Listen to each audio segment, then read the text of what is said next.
This is GARIS Essays, that is 2-3-page opinion pieces on topics such as species dominance, the global state, politics, femtotech, religion, society and education, written by and read aloud by Prof. Dr. Hugo de Garis.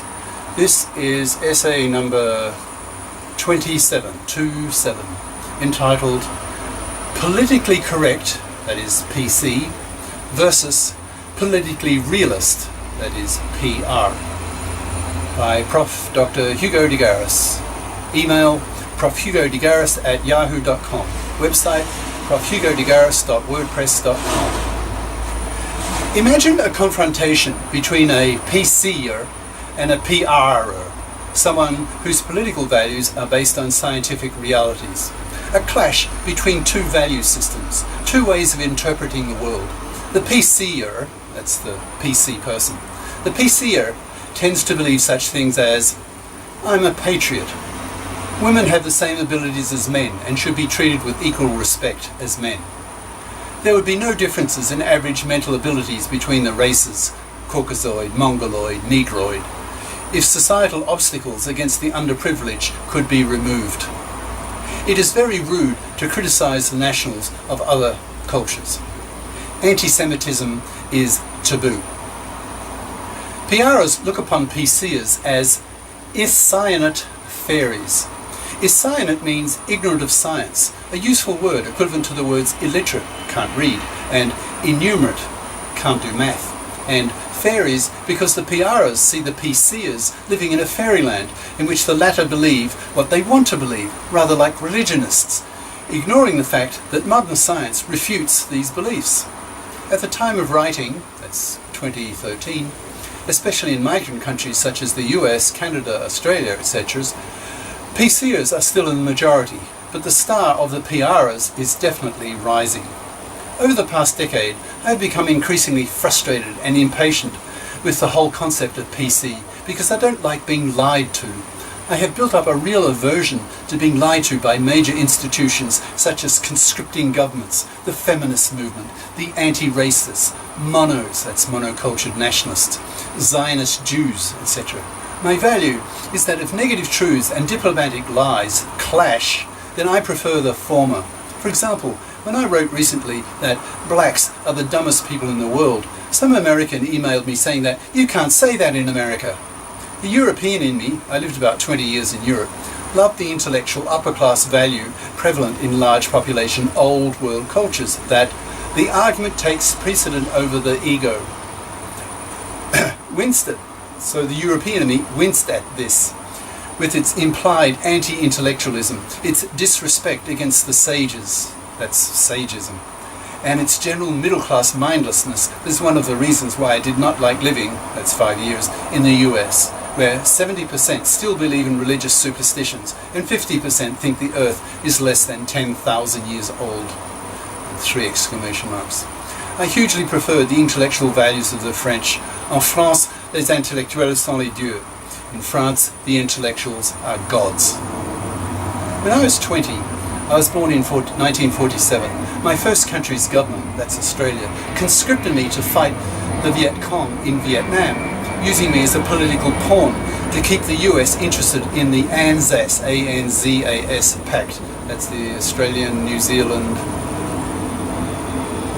I don't know what AS stands for. A political agreement between the US, Australia and New Zealand that if Australia or New Zealand were invaded, the US would defend them militarily, even with the bomb if necessary. I didn't even have the vote at the time.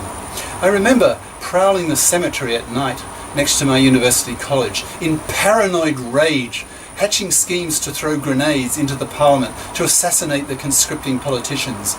Conscription is an assassinable offence, who were forcing me to risk my life to defend their ideologies. My sympathies were with the communist Vietnamese peasants who had thrown off the old regime in which landowners were taking 70% of the crop from the peasant farmers. If I were such a farmer, I would love Marx for helping overthrow such economic tyranny. Greater love hath no man than to lay down his life for his country. Bullshit, bullshit, bullshit. I have lived in 7 countries, and there are nearly 200 of them. They are all preparing for the next war, wasting trillions of dollars a year with their defence budgets. To a that's a multicultural person, the nation state is increasingly a relic. Nationalists are seen by multis as one-country bumpkins, unsophisticated monocultured hicks who are unable to see the inferiorities of the one culture that has blinded them with nationalistic myths. A bit later in life, I became an avid male feminist because I hoped the feminist movement would make women interesting in the sense that I'd be able to share my intellectual passions with them. I grew up in the 50s and 60s when women in the Western democracies were housewives and paralytically boring. Over the decades, however, despite a massive influx of women into the professions, medicine, law, etc., the female contribution to world intellect, science Nobel Prizes, etc., remained negligible. I now have the same condescending attitude towards women's intellects as I had in my early 20s. I feel that the feminist movement was teaching me what I now see as myths, but neither they nor I saw that at the time. Some years back, I learned that hundreds of thousands of US school kids have their IQs measured, and that the IQ variance ratio, variance is a measure of how spread out, how fat the IQ distribution bell curve is. This ratio of the male variance divided by the female variance is 1.1 every year. Thus males have a 10% higher IQ variance than females, a widespread biological phenomenon called GMV, greater male variance. Hence the morons and the genii are males. It's therefore not surprising that 98% of science Nobel Prizes have been won by males. It's therefore have been won by men, and that no woman has ever won a Fields Medal or a Nobel Prize in pure math. I think now, saying this in 2017, I think one woman has won the Fields Medal. Prof. Rushton, the much-renowned researcher into IQ differences between the races, has done careful work on the IQ difference between the sexes and found a difference of 4 IQ points in favour of males. That is, males have an average IQ about 4 IQ points higher than the average IQ of females.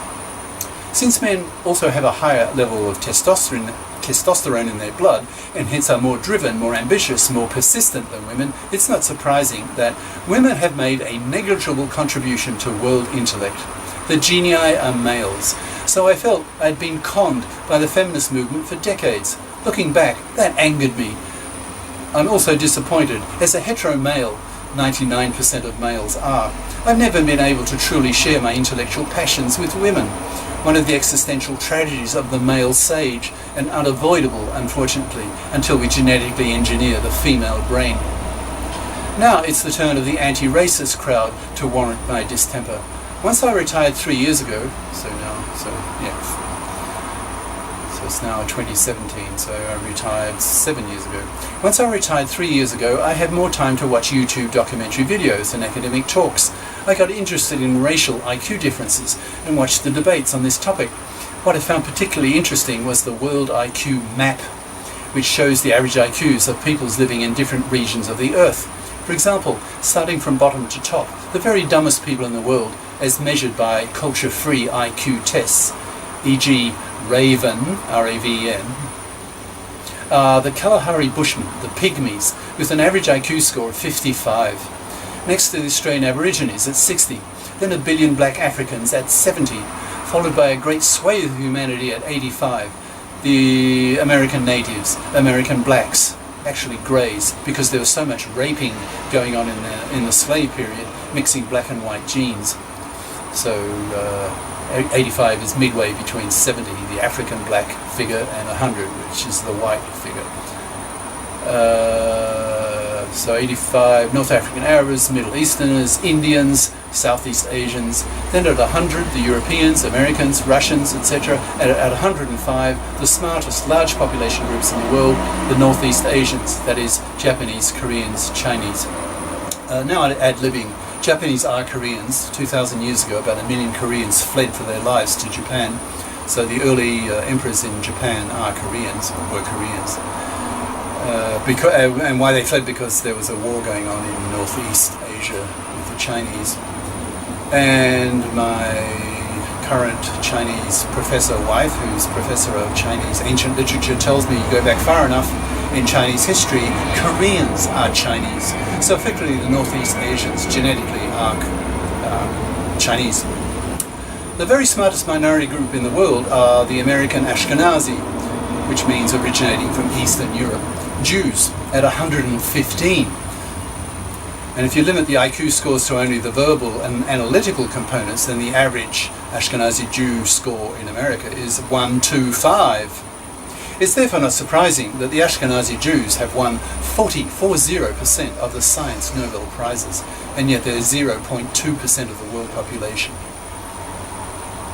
As a seven-country multi, and as a globist, someone who wants to live in a democratic global state, also known as world government, I consider culture bashing not only to be justified, but desirable. There are several prerequisites for the establishment of a global state, namely the creation of a world media that will come with the yearly doubling of the speed of the internet. BRAD equals bit rate annual doubling. Providing soon vivid 3D images of the Earth to the whole planet. Everyone gets everything. The creation of a world language, a simple consequence of BRAD. And finally, a culturally homogenized planet, creating a global culture, killing off national cultures as we all become globans, absorbing the very best ideas that the whole planet has to offer, spread rapidly using the world language on the world media. To globans, it's a matter of political policy to culture bash in order to shake the nationalist monos out of their complacency.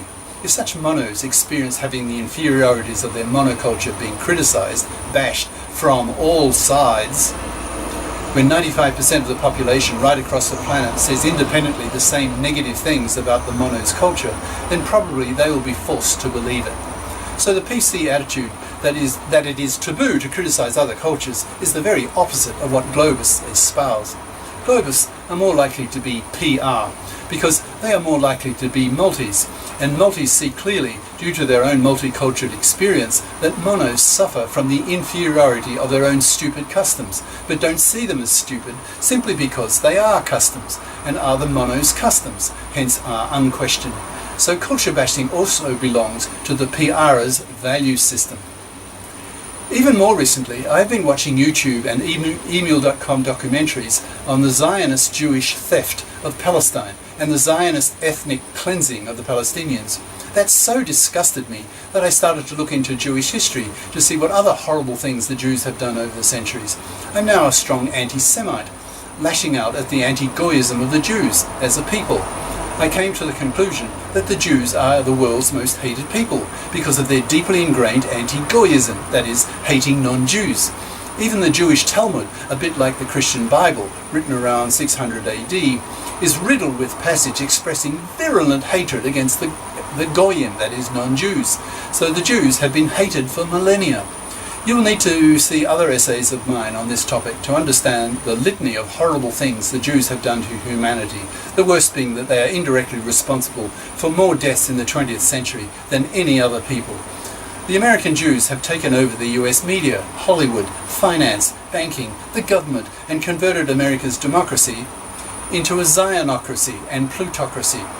For example, Jews provide over half of the election campaign funding of US politicians, and hence call the tune. As American sages, that is intellectuals, become aware of all this, a new anti-Semitism will spread across the US in the coming 5 to 10 years, resulting in the imposition of quotas on Jewish power so that they cannot continue to abuse the US taxpayer, using their superior intelligence to dupe Americans into paying trillions of dollars to have the US fight Israel's wars, Iraq, Afghanistan, maybe Iran soon. I have the greatest contempt for the Zionist Jews because they have done the most damage. You don't have to be a Palestinian to hate Jews. You only need to be informed, and that is now possible thanks to the internet, to YouTube, and file sharing sites such as email.com. The greatest enemy of the Jews is the internet, and perhaps Al Jazeera television, which is only now starting to spread over the US, with essentially the same message as what I have said in this paragraph. Being politically anti-Semitic is definitely anti-PC. Thanks to the American Jews' monopoly of Hollywood and the 5 major news outlets in the US, the American public has been utterly brainwashed that it's taboo to criticize Jews. This reflects poorly on the anti-intellectualism of middle-class America, that upper-class European intellectual Jews were able to do this so easily. So when a PRer who insists on the scientific truth confronts a PCer with the above scientific findings, sparks fly. The blacks, who are, as science shows, the dumbest people in the world, will simply have to lump it. You can't beat science. If black nationalists try to do so, they'll be discredited and made to feel is-cyanate fairies. Painful though it may be, especially American blacks, who are a full 15 IQ points dumber on average than whites, and who also live in a very IQ and education conscious culture like the US. You may say that white supremacy is scientifically sound, but then you can also say that Northeast Asian supremacy is also sound, and chopping them all off is the utter